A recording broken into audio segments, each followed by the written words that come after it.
성경에 나오는 위대한 하나님의 사람들의 한결같은 특징이 있다면 저들 모두는 새로운 시작을 경험한 사람들이라 할 수 있습니다.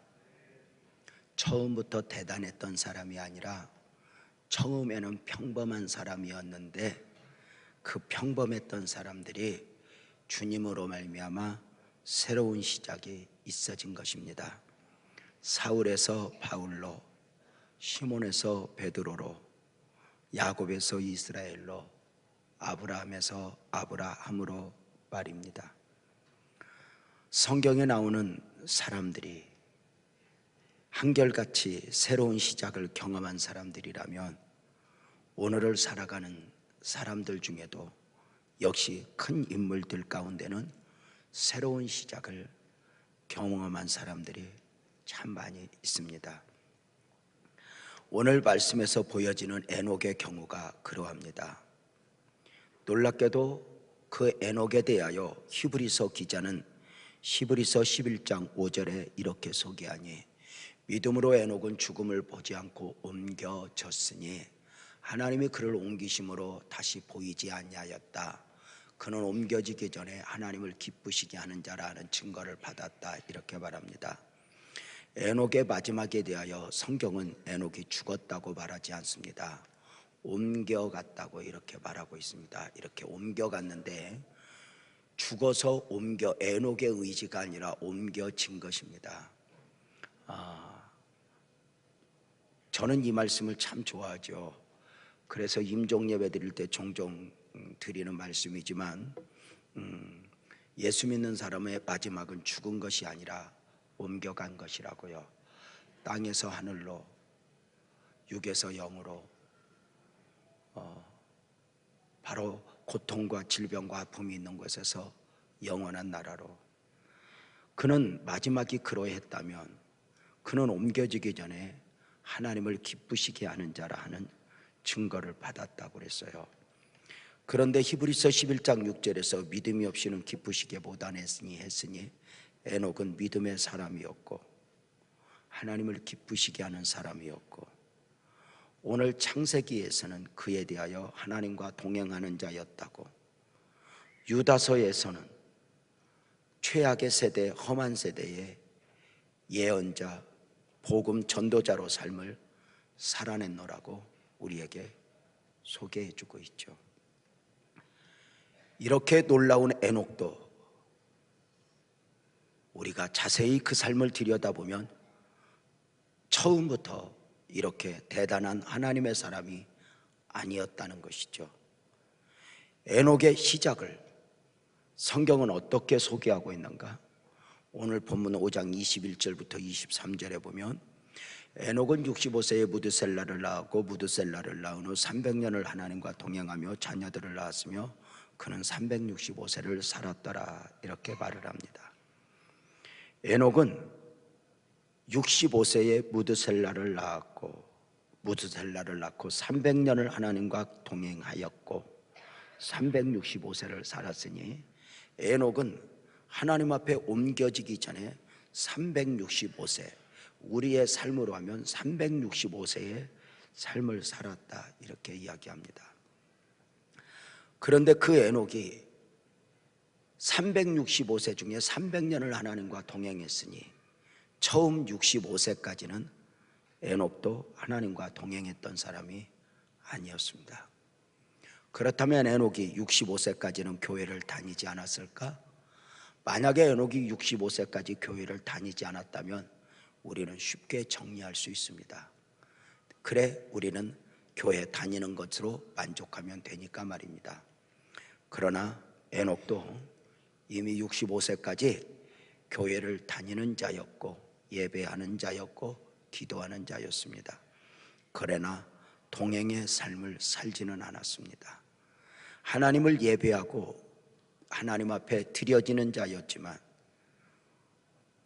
언제나 에녹은 하나님이 무엇을 원하느냐보다 내가 무엇을 원하느냐가 중요했습니다. 내가 하나님을 위해서 무엇으로 섬길까 보다는 하나님이 내게 무엇인가를 해 주어야 한다는 생각으로 삶을 살았습니다. 그랬던 에녹이 65세에 신앙의 색깔이 완전히 달라지니 영적 터닝 포인트입니다. 확 바뀐 것입니다. 에녹을 위한 에녹에서 하나님을 위한 에녹으로, 내가 무엇을 원하느냐가 중요한 사람이어서 하나님이 원하시는 것이 중요한 사람으로 영적 분기점 완전히 바뀐 것입니다. 세례가 그러해야 한다고 생각합니다. 세상에서 세상과 벗삼아 살던 사람이 예수와 결혼한 것 같이 예수와 더불어 새로운 시작이 있어져야 하는 것 말입니다. 오늘 작은 이 세례식이지만 누구에겐가는 큰 세례식이어서 오늘 세례받는 성도님들에게, 그리고 이 세례 예배에 참여한 성도님들에게 또 한 번의 계기가 되면서 어제와 오늘이 달라지는, 이게 복음의 능력이거든요. 하나님이 사람의 몸을 입고 이 땅에 오시자 역사가 BC와 AD 두 동강이 나요. 역사만이 아니죠. 한 사람의 인생에 예수님이 개입하여 복음으로 자리를 잡으면 그 인생은 이전과 이후에 완전한 변화가 있다, 이렇게 말하고 있지요. 에녹을 경우로 하면 교회를 다니는 것으로 만족이 아니라 무엇인가 주님을 주인으로 인정하는 순간 내게서 가장 귀한 무게중심이 주님으로 옮겨지는 새로운 시작이었죠. 이제 이렇게 새로운 시작이 있어진 변화된 에녹의 삶은 어떠했을까요? 창세기 5장 24절에 보면 에녹이 하나님과 동행하더니 하나님이 그를 데려가심으로 세상에 있지 아니하였다. 에녹은 하나님과 동행하며 이 동행했던 삶이 가장 좋은 환경에서가 아니었습니다. 조금 이따 확인하겠지만 에녹에 살던 삶은 최악의 상황이었습니다. 거기서 세상에 소망을 두지 않는 자로 삶을 살았으니 에녹의 삶을 한마디로 표현하면 하나님이 그를 데려가심으로 세상에 있지 아니하였다라 있는데, 저는 이 말씀을 이렇게 표현합니다. 에녹은 하나님이 데려가심에 세상에 있지 않았지만 에녹은 이미 세상에 살 때부터 세상에 속한 사람이 아니었다. 세상에 살 때도 세상을 사는 사람이 아니었다. 하늘의 시민권을 가지고 하늘에 속한 사람으로 삶을 살아냈다는 이야기는 바로 무엇을 말하는가? 에녹이 세례를 받고 하나님의 은혜를 입는 순간 그의 삶의 목적이 하늘에 있었고 삶의 이유가 하늘에 있었고 울어야 되는 이유도 바로 영적인 데 있어지는 삶의 변화가 있었다, 이렇게 말합니다. 예수를 믿기 때문에 예배만 드리고 일을 안 하는 게 아닙니다. 일도 하고 주어진 현실에서 공부도 하고 직장 생활도 최선을 다하는 중에 무엇인가 감옥에 있는 바울이 죄수들이 간수들이 볼 때 저 사람은 우리와 달라 했던 것처럼 우리가 달라야 되는 거 아닌가? 술 안 마시고 담배 안 피우고 이런 차원이 아닙니다. 요새는 예수 안 믿어도 안 핍니다. 근데 믿고 피면 기적입니다.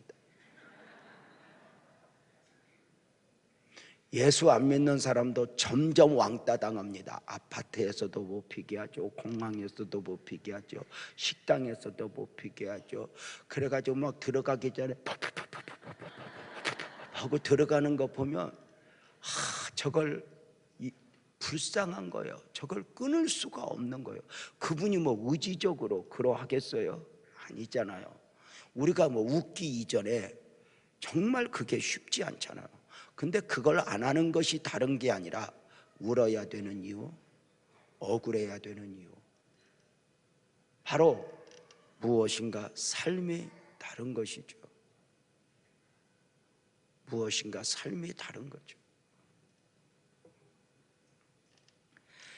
에녹은 하나님과 동행하면서 변화된 삶을 사는 중에 예언자, 전도자로서의 삶을 살았죠. 복음적 그리스도인들은 세상에 살면서 세상에 살지 않는 것으로 만족해서는 아니 되니 바로 사명의 사람이어야 한다는 것이죠. 사실 성도님들은 어떠할지 모르지만 개인적으로 지난 금요철야 기도의 시간에 설교자로서 개인적으로는 설교하면서도 많은 은혜를 입었던 부분입니다. 약속의 땅 가나안에 들어왔지만 아브라함과 이삭과 야곱에게 주시마 그 약속하신 땅에 그 어려운 요단을 건너 들어왔지만 저들은 가나안의 축복에 요란을 떨지 않았다고 말입니다. 흥분하지 않았다고 말입니다. 왜요? 어느 순간 가나안 땅의 축복에 들어서는 순간 이것이 얼마나 기쁜 일인가 보다는 이 가나안의 축복을 사명으로 품어냈다고 말입니다. 앞으로 가나안 정복의 사명을 생각하니 가나안의 축복 자체가 좋기만 하기보다는 무거운 것이었다, 이렇게 말을 하는 것이었습니다. 제 개인적으로 그 설교 준비를 하면서 맞아 몇 번이고 그 말씀 앞에 아멘을 하면서 설교 준비를 하고 대할 수 있었습니다. 그냥 좋아하는 건 어린아이만 좋아합니다.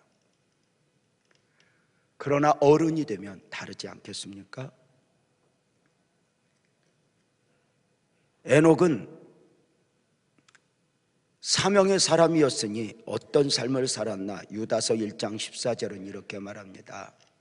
아담의 칠대손 에녹이 이 사람들에 대하여도 예언하여 이르되 보라 주께서 그 수만의 거룩한 자와 함께 임하셨나니 바로 예언하여 이르되 에녹은 예언자로 전도자로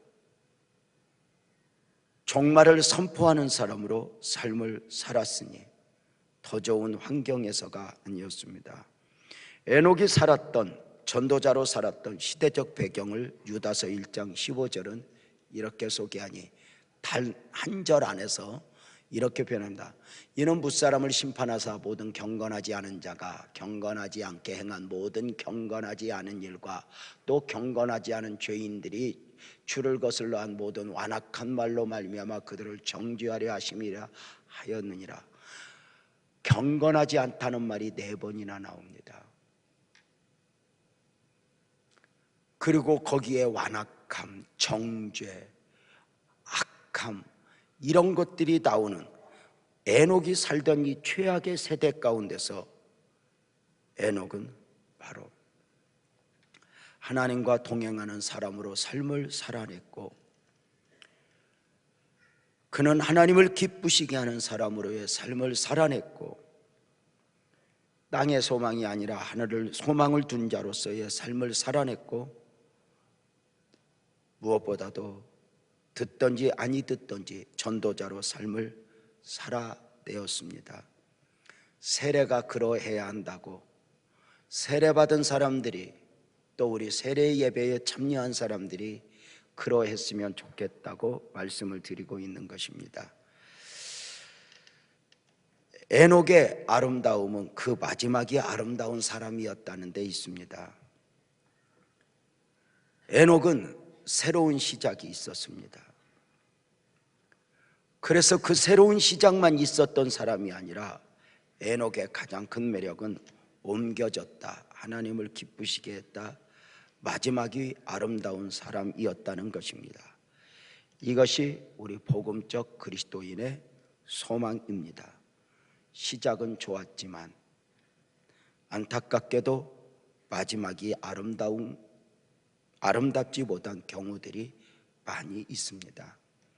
다른 세계는 모르겠습니다. 목사들부터 그러합니다. 저 자신도 그럴 가능성이 있고 말입니다. 비행기가 이륙보다는 얼마나 멀리 가느냐보다는 랜딩이 더 위험하다고 이야기합니다. 내려올 때 잘 내려오지 않으면 그동안 쌓아왔던 거 왔던 걸음이 무너지게 될 것이라고 말입니다. 마지막의 아름다움은 저절로 되는 것이 아닙니다. 이따 세례 받으실 때 보겠지만 오늘 우리 교회 세례 역사상 가장 고령자가 세례를 받으시는데 94세 된 할아버지가 세례를 받으십니다. 감동이죠. 예수 믿으면서 참 매력은 그동안 어떻게 살아왔든지 주님을 만나는 순간 보라 이전 것은 지나갔으니 새 것이 되었도다 입니다. 여러분, 나 같은 것이 주의 뜻대로 산다고 뭐 복이 있겠어? 그렇게 말하지 마십시오. 땅만 생각하면 더 큰 비전을 가져도 의미가 없지만 하늘을 함께 계산하는 사람으로서 환경이 어떠하든 나이가 어떠하든 내게도 새로운 시작이 있기를 갈망하며 마지막이 아름다운 사람이 되게 하소서. 정말 그런 거예요. 교회 생활도 마지막이 이게 마지막. 교회 생활도 마지막이 아름다워야 되고요. 부부 생활도 마지막이 아름다워야 되고요. 시작이 좋은 만큼 그 이상 마지막이 아름다운 것은 축복인데요. 마지막을 아름답게 만드는 것은 처절한 영적 씨름이고 노력이고 인내이고 포기이고 내려놓음이죠. 절대로 내 생각을 믿으면 안 돼요. 그만 이런 생각을 내려놓고 또 한 번 내려놓고 또 한 번 포기하여 주님을 보노라면 그 내려놓음, 바로 그것이 주는 축복이 얼마나 아름다울까. 사랑하는 성도님들, 마지막이 아름다운 사람으로 힘찬 삶을 엮어내는 우리 모두가 되기를 주님의 이름으로 축복합니다. 마지막을 어지럽히지 마십시오. 뭐든지 그게 최고의 지혜입니다. 마지막을 내가 만들지 마십시오. 하나님이 옮겨갔다고 이렇게 말을 합니다. 하나님으로 옮겨지신다고. 늘 무엇이든지 이렇게 이혼을 하더라도 하나님의 이끄심 따라 해야 됩니다. 정말 내 의지대로 하면 안 됩니다. 무엇이든지 갑자기 응답받았다 그런 소리 하면 안 됩니다. 하나님은 그런 면에서 응답을 준 일이 없습니다. 네, 무엇이든지 마찬가지입니다. 관계에 있어서, 직업에 있어서, 모든 일에 있어서 이런 표현입니다. 당신이 새로운 시작을 원한다면 당신의 마지막을 아름답게 하시오. 기도하겠습니다. 하나님 아버지 고맙습니다.